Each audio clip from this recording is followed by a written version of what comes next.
इस बार ये सीट 100% हमारी कांग्रेस पार्टी जीते। इसको लेकर के हम सबको यहाँ पर ड्यूटी लगाई गई है। हम निष्पक्ष रूप से पूरा फीडबैक आम जनता से लेकर के, कार्यकर्ता से लेकर के और हाईकमान तक पहुँचाएंगे। इस बार गंभीर से क्या मतलब है? इससे पहले कांग्रेस क्या गंभीर नहीं रही? देखो, दोनों बार आपको पता है कि गंभीर तो हमेशा रहते हैं कि दोनों बार कांग्रेस हारी है। इस बार जिस तरह से देश की परिस्थितियाँ रही है, जिस तरह से हमारी सरकार ने जो गवर्नमेंट थी काम भी बहुत ज़्यादा करी और 2 महीने में बहुत ज़्यादा परिवर्तन आए हैं। 2 महीने में बीजेपी के खिलाफ आम जनता हुई है, गरीब हुआ है, मजदूर हुआ है, किसान हुआ है, तो उसका बेनिफिट भी हमको मिलेगा। और इस बार निश्चित रूप से राजस्थान में बहुत सारी सीट कांग्रेस जीतेगी। देखिए, ये लगातार चर्चा है कि जो कांग्रेस के कुछ हारे हुए प्रत्याशी रहे हैं या कुछ जीते प्रत्याशी रहे हैं, उनको कांग्रेस इस बार मैदान में उतार सकती है। तो ऐसे कितने लोग हैं जिन पे चर्चा है? ऐसा समीकरण बदलते रहते हैं। आपको पता है कि 2000 जब उसका इलेक्शन हुआ था 9 का, उस टाइम हमारे हारे हुए प्रत्याशी को टिकट दिए थे तो चुनाव जीत के आए थे। सीपी जोशी हारे हुए थे, जीते थे। लालचंद कटारिया हारे हुए थे, जीते थे। और भी कई लोग थे, चुनाव हार गए थे, पहले का बाद में जीते थे। तो सारे समीकरण देख करके तय किया जाएगा कि जीतने वाला प्रत्याशी कौन है। और सब कार्यकर्ताओं की सलाह से मैं समझता हूँ कि सामूहिक फैसले होंगे तो निश्चित हमारे प्रत्याशी चुनाव जीतेंगे। ऐसे कितने लोग हैं जिन पे विचार चल रहा है और जीते हुए कितने लोग हैं जिन पे विचार चल रहा है? ऐसा पूरे प्रदेश को तो मेरे को कोई ज़्यादा जानकारी नहीं है। मैं तो जहाँ पे 2-3-4 सीटों में मुझे लगाया, हम सब मिलकर के कोशिश करेंगे बेस्ट से बेस्ट प्रत्याशी का हम चयन करें। देखिए, लगातार ये चर्चा है कि पायलट साहब को भी इस बार लोकसभा चुनाव के अंदर मैदान में उतारा जा सकता है। देखो, पायलट साहब, आपको पता है कि पायलट साहब राष्ट्रीय नेता हैं, बहुत बड़े नेता हैं, जनाधार वाले नेता हैं। मैं समझता हूँ कि जो फैसले होंगे सोच के होंगे। पायलट साहब एक वर्कर ग्रुप में काम तो करेंगे। यदि वो नहीं लड़ेंगे तो जिसको भी टिकट मिलेगा प्रत्याशी को, पायलट साहब उसके लिए काम करेंगे और निश्चित उनके काम करने का हमारे प्रदेश को फायदा मिलेगा। देखिए, ये लगातार चर्चा रही है कि जब बीजेपी गुजर को टिकट देती है तो कांग्रेस मीणा को देती है। ये एक लगातार एक खेल चल रहा है, तो क्या इसको लेकर लोगों ने चर्चा करी आपसे यहाँ पर? ऐसा ही सारी मेरा स्वयं का सोच है और कार्यकर्ताओं को फीडबैक मिला है कि टोंक सवाई माधोपुर सीट पार्टी के समीकरण के हिसाब से, जातीय समीकरण के हिसाब से हमारे कांग्रेस के वोट यहाँ पर हैं। और चाहे कुछ हम जाति से ऊपर उठ करके जो व्यक्ति जीतने वाला हो, जिसको सारे हमारे कार्यकर्ता पसंद करते हों, उस व्यक्ति की सिफारिश करेंगे ताकि हम ये सीट जीत सकें।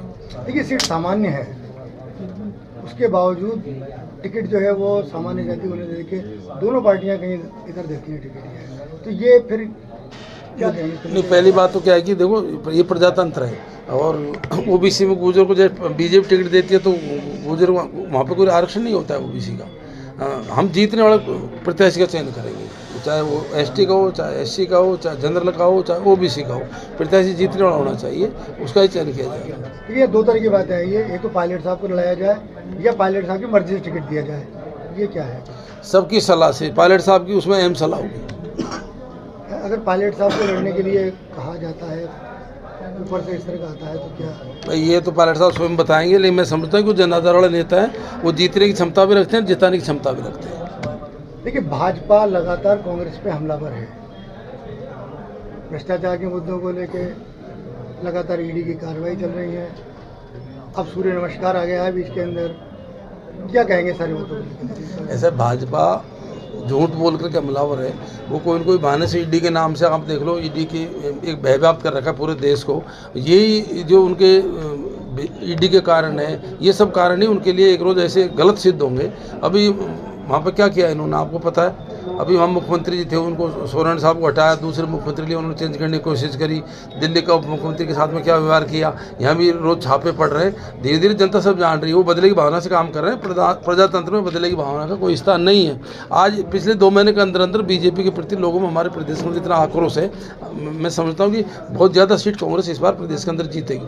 इंडिया गठबंधन तो बिखरा हुआ है आपका जगह जगह। देखिए, ऐसा ये इतना बड़ा परिवार है, इसमें चलता रहता है। मैं समझता हूँ कि ये भी बीजेपी के कारनामे है। बीजेपी का अमित शाह के स्टेटमेंट हमने सुने थे। नीतीश कुमार के बारे में क्या बोला था उन्होंने ये बोला था कि किसी भी कंडीशन में नीतीश कुमार को इसमें घुसने नहीं देंगे एनडीए में। आज क्या स्थिति आ गई वापस? तो बीजेपी अपनी बात पर रहती नहीं है, बीजेपी बदलती रहती है। धीरे धीरे जनता उनकी बातों को समझ चुकी है, ज़्यादा दिन नहीं चलेगा। हम विकास के नाम पे, सद्भावना के नाम से, प्रजातंत्र के नाम से चुनाव लड़ेंगे और निश्चित इस बार कांग्रेस चुनाव बहुत भारी बहुमत से राजस्थान के अंदर जीतेगी। देखिए, कांग्रेस बीजेपी तो कह रही है कि राम मंदिर से हमने इतना बड़ा गेन कर लिया है कि हम 400 पार करेंगे। ऐसा वो राम मंदिर को ठेकेदार थोड़ी, हम भी भगवान राम को मानते हैं। वो केवल इमोशनल कल मैंने अजमेर में बोला था, हम भी हिंदू हैं, हम भी भगवान राम को मानते हैं और हमारे राम राम में भगवान है, सब लोग हम आस्तिक हैं। वो भगवान राम के नाम के लेकर के लोगों को ब्लैकमेल करते हैं, भावना भड़काते हैं। लेकिन आम जनता ये समझ चुकी है। आम जनता चाहेगी भगवान के साथ साथ में रोजगार भी चाहिए, धंधे भी चाहिए। यूथों को क्या स्थिति हो रही है, आज 60 से 70% देश के अंदर यूथ है। यूथों में इतनी ज़बरदस्त बेरोजगारी है और जिस दिन ये यूथ जग जाएगा ना, इसको सब मामले को खत्म कर देगा। देखिए आप कह रहे हैं भगवान राम को आप रोम रोम बजते हैं, लेकिन कांग्रेस के बड़े नेताओं ने राम मंदिर जो कार्यक्रम हुआ था उसमें किनारा किया था। नहीं, किसने किया था किनारा, आपको पता है? आप पूरी जानकारी रखिए। हमारे हिंदू धर्म देखो, हमारे शास्त्रों में लिखा हुआ है, और जब भी हिंदू धर्म में किसी प्रकार की कोई बात हो जाती है तो जो शंकराचार्य कहेंगे वो बात सम्मान होगी और वो हिंदू धर्म का लास्ट फैसला होगा। उन्होंने शंकराचार्य की बात को नहीं मानी। आपने कभी हाईलाइट करते हो, हिम्मत है आप लोगों की, मीडिया वालों की है। और शंकराचार्य करते, हिंदू धर्म क्लियर कट लिखा हुआ है और शंकराचार्य का डिसीजन फाइनल होगा हिंदू धर्म के अंदर। सनातन धर्म में जो लास्ट डिसीजन शंकराचार्य को होता है, वो शंकराचार्य को नहीं मानते। असली मैं तो ये कहूँगा कि असली राम को मानने वाला तो हमें, वो तो फर्जी लोग हैं। हिजाब को लेकर जो विवाद चालू हुआ नया, ये तो बीजेपी वाले जैसे चुनाव आते हैं ये फंडे करते रहते हैं। वो बाबा ले लट्ठर घूमता रहता है, वो हमारे एमएलए बने थे जनता ने इमोशनल। क्या आप क्या सोचते हैं कि इस तरह का एक मैं कहता हूँ, मेरी बात क्लियर सुन लो, ये बात ज़्यादा दिन तक नहीं चलने वाली है, आपके सामने आ जाएगी। यदि हो एक दिन देश के अंदर ऐसी क्रांति होगी, ये जो यूथ खड़े ना सारे सारे, इनको धंधा चाहिए, रोजगार चाहिए, नौकरी चाहिए, सब खत्म कर दिया इन्होंने। ज़्यादा दिन नहीं चलेगा। भगवान भी चाहिए, लेकिन साथ साथ में धंधे रोजगार भी चाहिए। मतलब ड्रेस कोड एक नहीं होना चाहिए, अलग अलग कर सकता है। बिल्कुल।